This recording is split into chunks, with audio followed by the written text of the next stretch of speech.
Vendredi 26 avril 2019, amis internautes, salut et bienvenue dans la revue des titres. Commençons par le quotidien L'Opinion, législative de 2019 dans la 9e circonscription électorale, totale adhésion des populations de Dassazoumé à la cause UP. Assuré du poids de Nikez Fayon, Koundonoubo relève le défi de la mobilisation. Le même quotidien titre pour pacifier et sécuriser le scrutin législatif du 28 avril 2019, la police républicaine prend ses responsabilités. Nazer Ounompé appelle les chefs d'unité à un professionnalisme pointu. Les pharaons, réclusion, travaux forcés, amende, ce que prévoit la loi en cas d'atteinte à l'exercice du droit électoral. Plus de détails à la page 2 du quotidien. À la une du même quotidien, santé publique, de nouvelles mesures prises pour l'élimination des épidémies et pandémies. Le pays émergent marche forcée du pouvoir pour des élections législatives exclusives. Le parti USL appelle au boycott total et invite ses militants à refuser la forfaiture. Le même quotidien met en manchette déclaré persona non grata Washington DC. L'ambassadeur Hector Poussé rentre au pays la queue entre les jambes.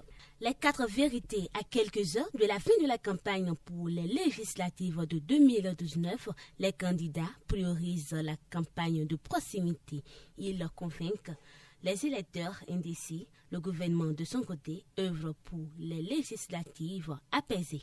Le quotidien de service public La Nation, titre prétendue suspension de ses activités au Bénin, démenti formel du système des Nations Unies. Plus de détails à la page 3 du quotidien. Le même quotidien met en sa page 1 une exploitation des enfants à des fins politiques. La société civile appelle à plus de responsabilités. Le confrère de la matinée, procès, nouvelle tribune, Irak, le verdict attendu le 2 mai prochain.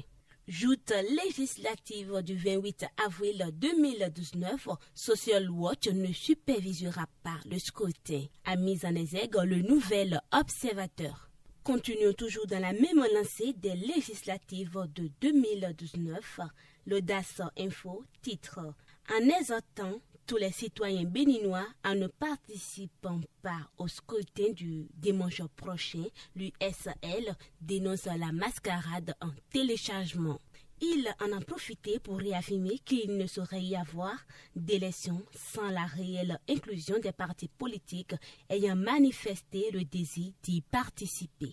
Poursuivons la revue avec le confrère de La Matinée qui nous conduit hors des frontières béninoises en RDC. Sous le nouveau régime, l'opposant Moïse Katumbi, exilé sous Kabila, réhabilité. La Cour de cassation annule le jugement qu'il avait condamné.